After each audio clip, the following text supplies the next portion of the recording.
ओम नमः शिवाय। जय श्री राम। दोस्तों, मैं नरेंद्र वर्मा अपने प्यारे सब्सक्राइबर और प्यारे श्रोताओं का बहुत बहुत एक बार से फिर अभिनंदन करता हूं और उनको कोटि कोटि प्रणाम करता हूं। दोस्तों, आप प्रभु श्री राम की कृपा से आनंद पूर्वक होंगे। दोस्तों, आज मैं बताऊंगा रावण क्यों बना श्री राम का पुरोहित और क्या आशीर्वाद दिया था। ये पूरी कहानी मैं आपको बताऊंगा। आपसे अनुरोध करूंगा, प्लीज़ ब्लॉग को अधिक से अधिक लाइक करें, सब्सक्राइब करें, शेयर करें। I will request to YouTube, please viral my video. प्रभु श्री राम की लंका की और चढ़ाई कर दी थी और उस पर विजय की तैयारी में लगे हुए थे। इसलिए उन्हें एक सेतु बांधना था समुद्र पे। इसलिए उन्हें शिव का आशीर्वाद चाहिए था। उनके पूजन के लिए वे रामेश्वरम में शिवलिंग का स्थापना करना चाहते थे, जो आज की तारीख में रामेश्वरम है। ये वही शिवलिंग है जो हमारे द्वादश 12 ज्योतिर्लिंगों में से एक है। शिवलिंग स्थापना के कर्म कांड के लिए प्रभु श्री राम को एक आचार्य की आवश्यकता थी। एक ऐसा ब्राह्मण जो शैव वैष्णव दोनों ही परंपराओं के पूर्ण अवगत हो। अपनी आवश्यकता वे जामवंत को बताते हैं और जामवंत का उत्तर था कि प्रभु, इस समुद्र तट के जंगल में सिर्फ पेड़, जानवर, आदिवासी हैं, कैसे आचार्य का पता चले। राम ने कहा, आचार्य तो चाहिए। फिर आचार्य मिला तो उसे पूर्ण विधि विधान से शिवलिंग स्थापना का समस्त कार्य पूरे कराए। कौन था वह आचार्य? एक ऐसा अद्भुत प्रसंग है जो वाल्मीकि रामायण और तुलसी रामचरित में नहीं है। एकदा भारतवर्ष महर्षि कंबन की राम कथा इरमावतरम एक में उस अद्भुत किया जो तमिल साहित्य के सर्वोत्कृष्ट कृति मानी जाती है। उसमें ये मिला है कि प्रभु राम की आज्ञा थी, जामवंत मनन करते रहे। आचार्य के लिए जो नाम उनके ज्ञान में था उसकी स्वीकृति सहमति की बात दूर से आग्रह को लेकर भी मन में दुविधा थी। यह दुविधा क्यों थी? वह विश्वा का पुत्र पुलस्त्य पौत्र और जामवंत परम वैष्णव शिव भक्त धर्म रीति नीति का ज्ञाता था, लेकिन शत्रु था। वह था रावण, जिस पर विजय के लिए शिवलिंग की स्थापना, पूजन अर्चन का यज्ञ होता था। जामवंत ने कहा, यह यज्ञ तो उसी के विरुद्ध है, इसमें हम क्या कहेंगे? राम ने कहा, वह तो हमारी जरूरत है। कौन है यजमान? जामवंत रावण के पितामह के मित्र थे। वे लंका पहुँचे और रावण को सूचना प्राप्त होते ही राक्षस को निर्देश होता है कि रास्ते में उनका स्वागत हो और सम्मान सहित उन्हें महल में लाया जाए। रावण उनके स्वागत में खड़ा हुआ, पैर छूकर आदर सम्मान व्यक्त करते हुए प्रयोजन पूछा, किस कारण आए हैं? जामवंत बताते हैं, जंगल में मेरे एक यजमान यज्ञ करना चाहते हैं, अनुरोध है कि आप आचार्य बन जाए।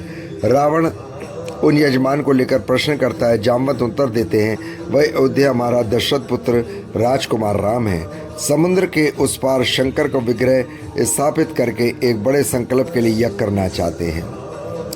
रावण सारा कुछ जान चुका था। जामवंत से पुष्टि कराता है, कहीं वही बड़ा संकल्प विजय लंका का तो नहीं है? जामवंत ने संकोच कहते हैं, आप ठीक समझ रहे हैं महाराज, लंका विजय के लिए यज्ञ है। तो क्या आप आचार्य बनना स्वीकार करेंगे? रावण अवसर नहीं छोड़ना चाहता था, अपनी सहमति देता है और कहता है, उनके विषय ज़्यादा नहीं जानता, वे वन में भटक रहे हैं, उनके पास कोई सुविधा नहीं है।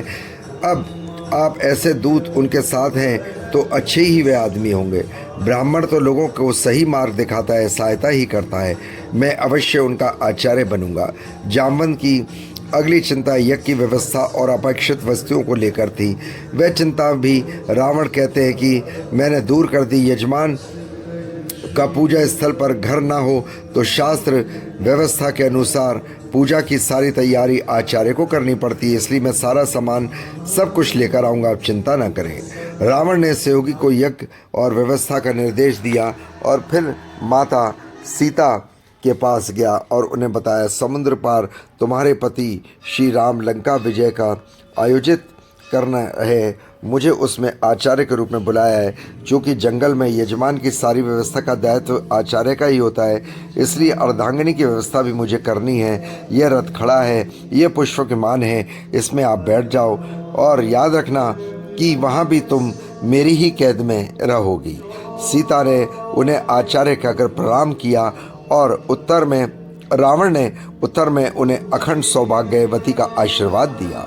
रावण के पहुंचने पर राम लक्ष्मण उन्हें प्रणाम करते हैं। लंका विजय के यज्ञ के लिए देवादिदेव महादेव का आशीर्वाद के लिए शिव विग्रह की स्थापना की अभिलाषा व्यक्त करते हैं। राम यह सब लंकेश से कह रहे हैं, लेकिन इस समय तो लंकेश आचार्य की भूमिका में है। आचार्य रावण उन्हें यज्ञ संपादित करने के लिए आश्वस्त करते हुए कहता है, महादेव चाहेंगे तो आपका यज्ञ फल प्राप्त होगा। यज्ञ की पूरी तैयारियां हुई, लेकिन हनुमान की प्रतीक्षा है कि वह सिंह लेने गए थे। आचार्य रावण ने कहा कि पूजा में देरी संभव नहीं है, मुहूर्त टल सकता है, आप बैठिए।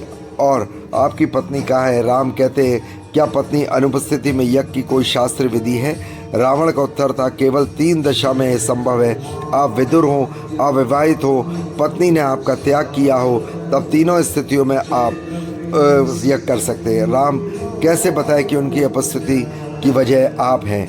जामवंत सहायक सिद्ध होते हैं। आचार्य रावण को स्मरण कराते हैं, अगर यजमान जंगल में हो तो यज्ञ की समस्त संपादन और इसका पूरा विधि कराने की जिम्मेदारी आचार्य की होती है।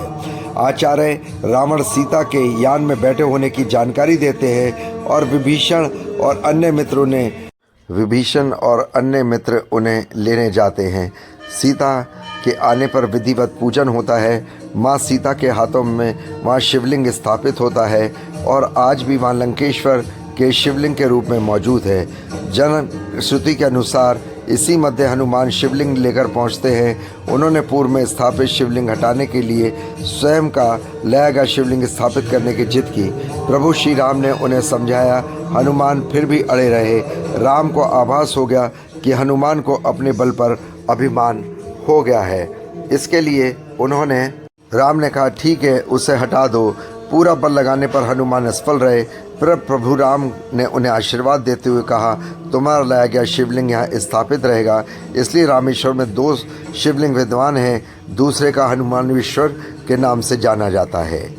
यज्ञ संपन्न हुआ तो आचार्य की दक्षिणा में राम और सीता ने आचार्य रावण को प्रणाम किया, दक्षिणा पूछी। हंसते हुए आचार्य ने कहा, आप वनवासी हैं, मुझे पता है कि आपके पास दक्षिणा देने को कुछ नहीं है।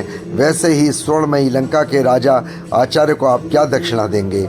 इसलिए मेरी दक्षिणा आप पर बाकी रही। संकोच में पड़े श्री राम ने कहा, आचार्य फिर भी बता दीजिए ताकि मैं पूरी तैयारी रखूं। रावण ने उनसे मांगा, जब मेरा अंतिम समय आए तो यजमान मेरे समक्ष उपस्थित रहे। और राम के तीरों ने ये दक्षिणा रावण को मोक्ष देकर चुकाई।